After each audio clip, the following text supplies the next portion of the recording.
राणा सवे घेऊनी गोधना आता तुम्ही सारे गाई घेऊनी सारे गोपाळ रानात या सर्व गोपाळ गाई घेऊन कुठे निघाले?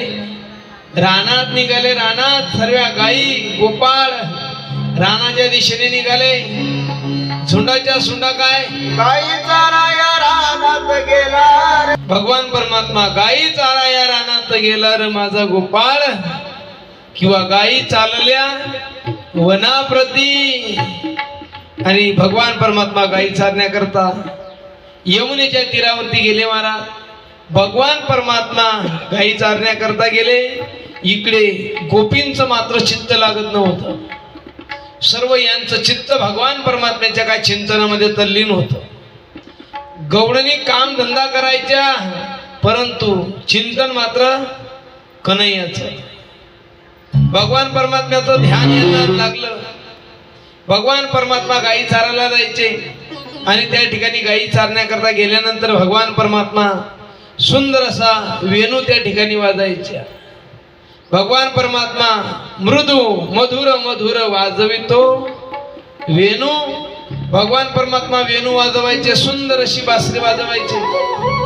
त्या वेणूचा स्वर या गोपींच्या कानावरती पडायचा आणि या गोपींचं चित्त या गोपींचं अंतःकरण विवळायचं. गोपी भगवान परमात्म्याच्या दर्शनाला जाण्याकरता काय तरमळत होत्या परंतु जाता येत नव्हतं ना. कारण गोकुळामध्ये ज्या गोपिका होत्या ना, कोणी सुना कोणी लेकी कोणी एकी, स्वातंत्र्य 3 प्रकारच्या गवळणी गोकुळामध्ये होत्या. कोणी लेकी होत्या, कोणी सुना होत्या, कोणी सासा होत्या. आणि जर आपण विचार केला तर मुलीचं जीवन कसं आहे? स्वातंत्र्य आणि परतंत्र्य. मुलगी कशी आहे? स्वातंत्र्य आणि परतंत्र्य. सून मात्र परतंत्र आहे आणि सासू स्वतंत्र आहे. हे द्वापर युगाचं आहे बरं. हे आताच नाही. आता कलियुगामध्ये उलट आहे. आता सून स्वतंत्र आहे आणि सासू काय आहे? परतंत्र आहे. हे द्वापर युगाचं आहे. द्वापर युगामध्ये सून ही काय होती? परतंत्र होती. सासू स्वतंत्र होती. आणि या गवळणींच्या कानावरती वेणूचा मधुर असा नाद यायचा. गवळणी भगवान परमात्म्याच्या दर्शनाकरता जाण्याकरता आसुसलेल्या होत्या परंतु जाता येत नाही. मग गाई गवळणी काय करायच्या? पूर्वी नळाला पाणी येत नव्हतं. पूर्वी नळ नव्हतं. पूर्वी आडा विहिरीवरती पाणी घेण्याकरता जावं लागत होतं, नदीवर जावं लागत होतं. आणि गोकुळातील गवळणी यमुनेवरती पाणी आणण्याकरता जायच्या. आता काही गवळणींनी भगवान परमात्म्याच्या दर्शनाची इच्छा अंतःकरणामध्ये उत्पन्न झाली म्हणून घरामध्ये जे पाणी भरलेलं होतं ते पाण्याचे माठ काय केले? उलटे केले. पाणी फेकून दिलं. आणि गवळणी आपल्या सासूजवळ आल्या. सासूबाई घरात पाणी नाही. आता ती सासू म्हटली मग काय माझं तोंड पाहती? पाणी नाही तर उचल माठ. काय निघ यमुनेवरती पाण्याला भरला उलंडोनी रीता करी घट मीस पाणीयाची गोविंदाची चट चाले झडझडा उसंडोनी माट पाहे परतोनी तोची उभा नीट. गोपी भगवान परमात्म्याच्या दर्शनाकरता जायच्या महाराज. काही गवळणी भगवान परमात्म्याच्या दर्शनाला गेल्या. भगवान परमात्म्याचं त्यांना दर्शन झालं. एक गवळण जी बोबडी होती, बोबडी, त्या गवळणीने भगवान परमात्म्याला पाहिलं आणि त्या गवळणीची धांदल उडाली आणि ती गवळण घराकडे पळत आली. तिला रस्त्यामध्ये काही गवळणी भेटल्या. त्या गवळणी विचारता का ग काय झालं? त्यावेळेला ती गवळण आपली अवस्था सांगते की का ग सगळ्यांना मी काय सांगू तुम्हाला? काय झालं? काय सांगू तू ते बाई, काय सांगू तू ते. हा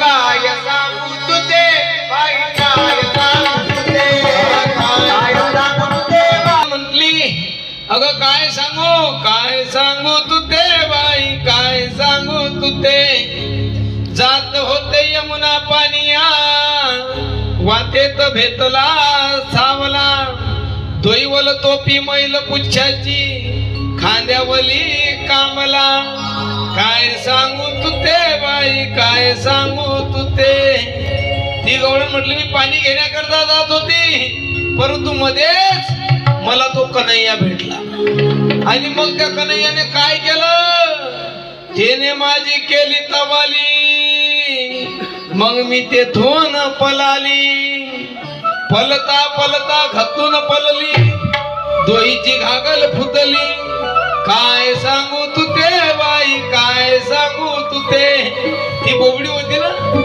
ती म्हटली अगं गवळणींनो त्याने माझी खोडी केली कन्हैयाने गवळणी म्हटलं तो खोडकरच आहे तो कोणाची खोडी करत नाही तो सर्वांची खोडी करतो तुझी काय खोडी केली ती म्हटली त्याने माझी केली तवाली हा त्याने माझी खोडी केली मग मी तेथून पळाली आणि पलता पलता घातून पडली दोईची घागर फुटली अशी पल्ली म्हटली मी माझे गुलगे फुटले मग मी ललत बथले हा तो माझ्या मागे पडाला हा मी पडता पडता घसरून पडली आणि पडल्याबरोबर माझे दोन्ही गुडघे काय फुटले माझे गुडघे फुटले मग मी ललत बथले ठिकून आले शालम पाणी मला पोताशी धरिले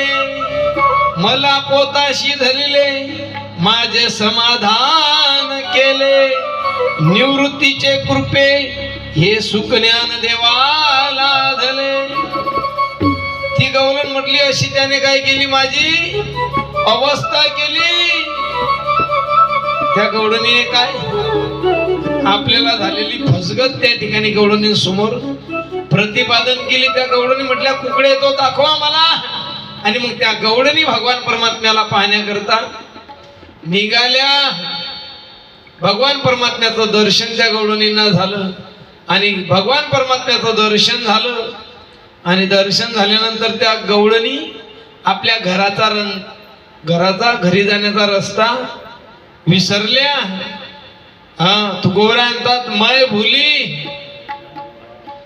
भूली गर जाने बाट गोरस बेचने आई हाट भगवान परमात्म्याचं दर्शन झालं त्या गवळणी घरी जाण्याचा रस्ता विसरल्या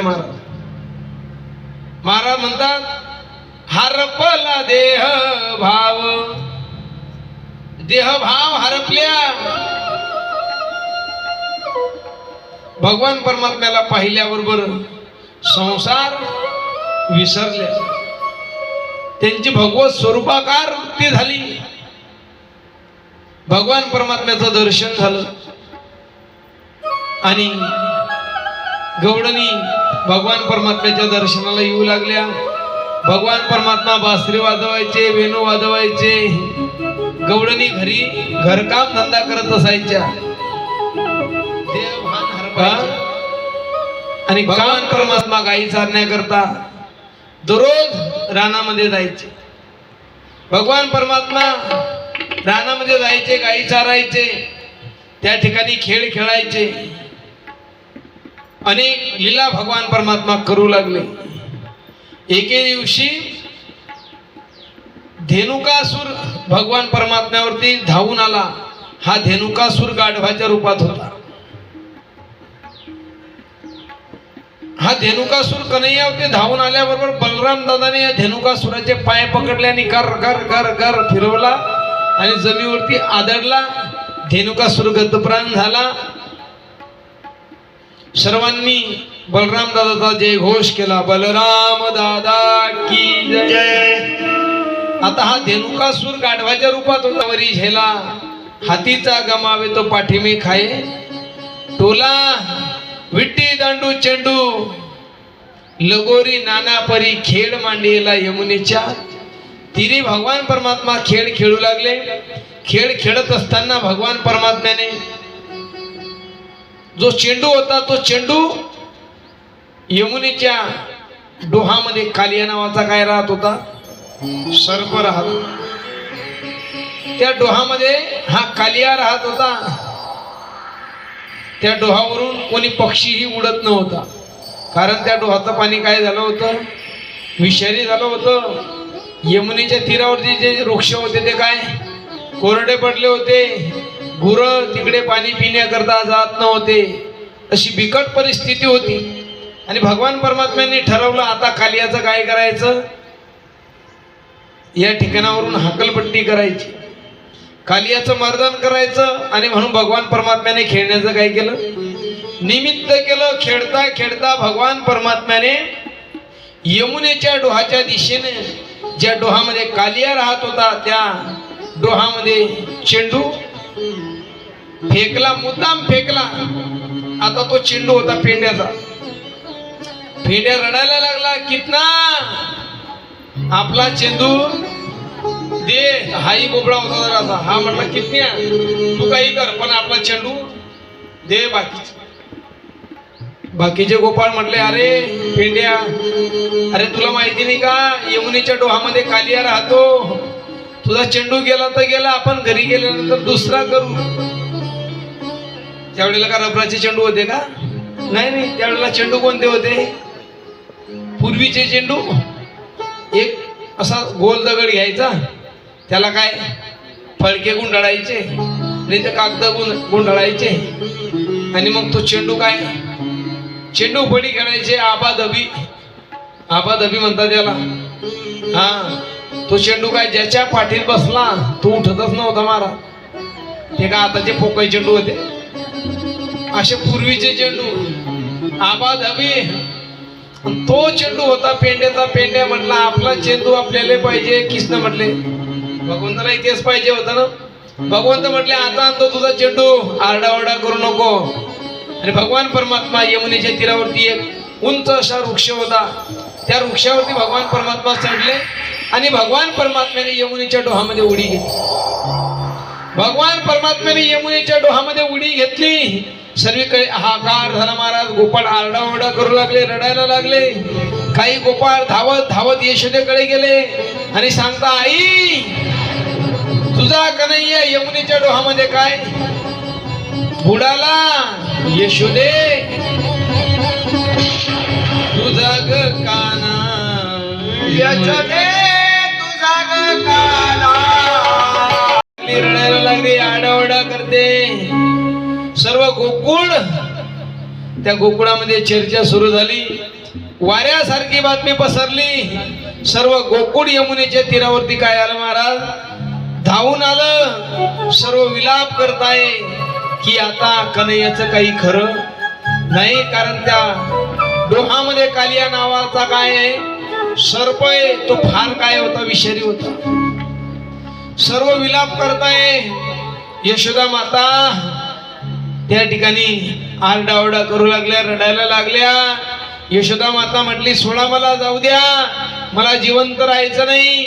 माझा एकुलता एक मुलगा आज यमुनेच्या डोहामध्ये काय टाकली, उडी टाकली. म्हणून मी सुद्धा जिवंत राहत नाही. काही गवळणी म्हटल्या सोडायला. कसं आहे, जर एखाद्या दोघांचं भांडण चालू असलं आणि त्यांना जर आपण आवरायला गेलो तर ते अधिक काय आणता, मग अंगात आणता. ते म्हणतात सोडा मला. त्यांना धरायचं नाही, त्यांना मोकळं सोडायचं. चालू द्या, मग तुम्हाला कसं होऊ दे नाही मोकळं. आता यशोदा म्हटली सोडा मला, सोडा. गवळणी म्हटल्या सोडाईले. ही म्हणते कन्हैया ना, पाऊचं किती प्रेम आहे. आणि गवळणींनी यशोदेला सोडलं. जी यशोदा डोहाकडे जात होती ना, तिने रिव्हर्स गिअर टाकला. नामदेवराय म्हणतात, मागे सरे माय पाऊला पाऊली.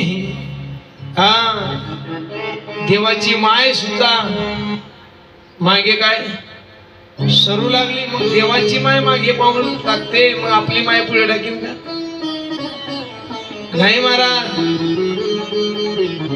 हा, आपल्याला असं वाटतं की आपण मेल्यानंतर लोक काय आपल्या बरोबर येतील, कोणी येत नाही, ते फक्त सांगण्याचं असतं.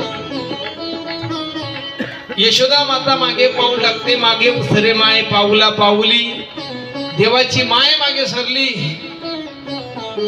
सर्व गोकुळवासी काय शोकाकुल अवस्थेमध्ये, आणि भगवान परमात्म्याने यमुनेच्या डोहात उडी टाकली. भगवान परमात्मा तळाला गेले. ज्या ठिकाणी हा कालिया राहत होता त्या ठिकाणी भगवान कृष्ण परमात्मा गेले, आणि कोणीतरी आलं म्हणून या कालिया नागाच्या पत्न्या यांच्या लक्षात आलं, आणि या नागपत्न्या भगवान कन्हैयाला म्हणू लागल्या, अरे तू एवढा सुकुमार नाजूक आणि तू या ठिकाणी कसा काय आला बाळा? आमचा पती फार क्रूर आहे, तू जर जागा झाला तर तुला जिवंत ठेवणार नाही. कन्हैया म्हटले, त्याच्याकरताच मी या ठिकाणी आलो. या नागपत्न्या विनंती करतात की अरे बाळा तू इथून काय निघून जा, हा जर जागा झाला तर तुला जिवंत ठेवणार नाही. परंतु भगवान परमात्मा ऐकत नाही.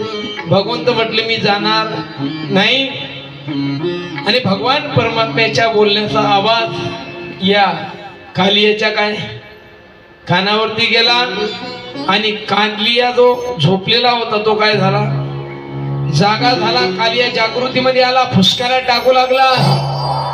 आता या नागपत्न्या म्हटल्या की आता याचं काही खरं. कालिया भगवान कृष्ण परमात्म्यावरती धावून आला. भगवान परमात्म्यावरती कालिया धावून आल्याबरोबर भगवान परमात्म्याने काय कालियाचा डाव हुकवला, आणि भगवान परमात्मा आणि या कालियामध्ये घनघोर असं काय सुरू झालं, युद्ध सुरू झालं. कालिया भगवान परमात्म्याला दंश करण्याचा प्रयत्न करायचा, परंतु भगवान परमात्म्याचा त्याचा काय तो डाव चुकवत होते. आणि शेवटी घनघोर यांचं काय सुरू झालं, युद्ध सुरू झालं. भगवान परमात्म्याने या कालियाच्या काय मस्तकावरती प्रहार केला, आणि प्रहार केल्याबरोबर कालिया रक्त ओकायला लागला, रक्तबंबाळ झाला. काय करावं काही सुचत नाही. कालिया भगवान परमात्म्याला शरण आला आणि सांगितलं, हे प्रभू त्राहिमा, माझं काय करा, संरक्षण करा, मला अभय द्या. भगवान परमात्मा म्हटले, मी तुला अभय देईन, परंतु माझी एक अट आहे, तू आता यमुनेमध्ये राहायचं नाही. यमुनेमध्ये राहण्याचा तुला काय नाही अधिकार नाही. अरे हे पाणी गाई गुरान करताय, तू ते पाणी काय केलं, दूषित केलं. तुला यमुनेमध्ये राहता येणार नाही. तू इथून जर निघून जात असेल तर मी तुला काय देतो, अभय देतो. कालिया जायला तयार झाला, परंतु कालिया म्हटला, प्रभू मी यमुनेच्या डोहातून जर बाहेर गेलो तर गरुड मला जिवंत ठेवणार नाही. भगवान परमात्मा म्हटले, काळजी करू नको, तुझ्या मस्तकावरती माझे काय चरण चिन्ह आहे. माझे चरण चिन्ह तुझ्या मस्तकावरती पाहिल्यानंतर गरुड तुला स्पर्श सुद्धा करणार नाही. कारण काय झालं होतं, या सर्पांचं आणि गरुडांचं असं ठरलं, गरुड काय करायचा, आकाशातून यायचा आणि दररोज सर्प काय भक्षण करायचा. या सर्पांचा गरुडांचा असा प्रस्ताव त्या ठिकाणी या सर्पांनी गरुडासमोर प्रस्ताव मांडला की बघा गरुडा, तू असे काय कोणी सर्पाला उचलतो घेऊन जातो, उचलतो घेऊन जातो, याच्यामुळे आमची संख्या काय उराली, आमची संख्या कमी होते.